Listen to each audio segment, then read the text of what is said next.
রাজধানীর Moghbazar level crossing. ব্যস্ত এ সড়ক দিয়ে প্রতিদিনই পার হয় শত শত যানবাহন। তবে ক্রসিংটি চলছে সনাতন পদ্ধতিতেই। মাঝে মধ্যেই বিকল থাকে এখানকার সিগন্যাল সংকেত যন্ত্র। তখন গেটম্যানদের জীবনের ঝুঁকি নিয়ে হাত দিয়েই ঠেকাতে হয় অন্য যানবাহন। একটা যদি নষ্ট হয় চারটে নষ্ট থাকে। এই যে বেল সার্ভিস এটা কাজ করে না। আমরা ফোন দিছি, ফোন দেওয়ার পরে তারা কি বলে যে দেখেন আমগো শুক্র শনিবার 2 দিন আমগো বন্ধ। এখানে 12 জন গেটম্যান দরকার হলেও স্থায়ী মাত্র 4 জন। বেশিরভাগ সময়ই বিচ্ছিন্ন থাকে রেল লাইনের সঙ্গে সংযুক্ত বৈদ্যুতিক সংযোগ। ফলে অনেক সময় ট্রেন যাওয়া আসার খবর পৌঁছায় না সময় মতো। গেটম্যানরা বলছেন তাদের জীবনেরই নিরাপত্তা নেই। এই দিন কি তো ঘটনা সিগন্যাল পয়েন্ট যে গাড়ি এখানে আয়া গেছে এখানে অথচ এখানে আমি খারাপ। আমি তো জানি তো মেশিন ঠিক আছে, মেশিন তো হঠাৎ করে নষ্ট হয়ে গেছে। এরপরে দৌড়ি পরে কন্ট্রোল করি। সঙ্গে তো ওটা হঠাৎ করে ছিঁড়ে যায়, আবার ঠিক করা লাগে। তখন তো বেল্ট বাজে না, তখন তো টাকা থাকেই গাড়ি দেখা লাগে। আর ওই তেজগাঁও আছে টেলিফোন, ওই টেলিফোন তো আমার এখানে আসে না। ডিভাইস যখন এটা ঠিক থাকে তখন মোটামুটি পাওয়া যায়। যখন ওটা ঠিক না থাকে তখন তো আমরা লাইনের মাঝখানে দাঁড়ায় থাকি দেখি কোন দিক দিয়ে গাড়ি আসতেছে না আসতেছে। একই অবস্থা কারণ বাজার লেভেল ক্রসিং এর। এখানকার টেলিযোগাযোগ সিস্টেমই বিকল, ঠিকমতো কাজ করে না সিগন্যাল সংকেত।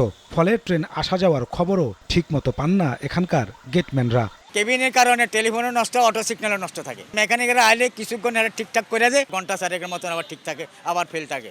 টেলিফোনও কাজ করে না, আবার সিগন্যালও কাজ করে না। ব্যারিয়ার দেয় না, সিয়া বক, তারপরে পিনিয়াম বল, এগুলো সব তো পুরে না। এগুলো বছর এটা ঠিক দিবে না, ঠিক করবে না, এটা করে না। সম্প্রতি রেলের পূর্ব ও পশ্চিমাঞ্চলের 700 লেভেল ক্রসিং প্রায় 200 কোটি টাকা ব্যয়ে করা হয়েছে সংস্কার। গেটম্যানরা বলছেন ঢাকার বাইরে 1400 অবৈধ লেভেল ক্রসিংয়ে নেই কোনো গেটম্যান, এমনকি নেই ব্যারিয়ার। যেগুলো আপনার নতুন হয়েছে এগুলোতে এখন পর্যন্ত লোক নিয়োগ দেওয়া হয় নাই। বিভিন্ন জায়গায় আপনার নতুন কিন্তু গেট হয়েছে, ওগুলোর ভিতরে এখন পর্যন্ত কোনো লোক এখনো নিয়োগ দেওয়া হয় নাই। গেটগুলো এখনো দাঁড়ানো অবস্থায় আছে। ঢাকার বাইরে মনে করেন দেখেন যে বেল নাই, বেল বাজে না।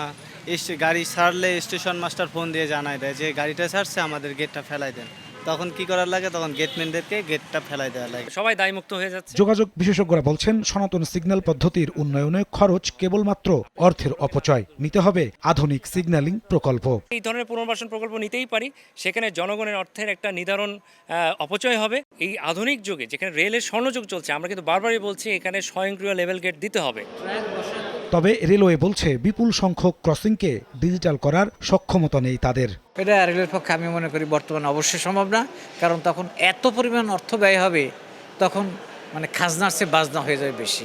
দেখা যাচ্ছে রেল পরিচালনার থেকে এই গেট রক্ষণাবেক্ষণে কস্টলি হয়ে যাবে অনেক বেশি। তখন আমাদের মূল কাজ হলো রেল পরিচালনা, রেলের ট্র্যাক রক্ষণাবেক্ষণ, রেলের ইঞ্জিন রক্ষণাবেক্ষণ, রেলের বগি রক্ষণাবেক্ষণ। দেখা যাচ্ছে সেই খাতে আমাদের টাকা টাকা পাওয়া যাবে না, সব টাকা ব্যয় হয়ে যাচ্ছে লেভেল ক্রসিংয়ের বিপরীতে। সারা দেশে লেভেল ক্রসিং রক্ষণাবেক্ষণে বছরে 5 কোটি টাকারও বেশি খরচ করে রেলওয়ে। নাজমুস সালেহী, সময় সংবাদ, ঢাকা।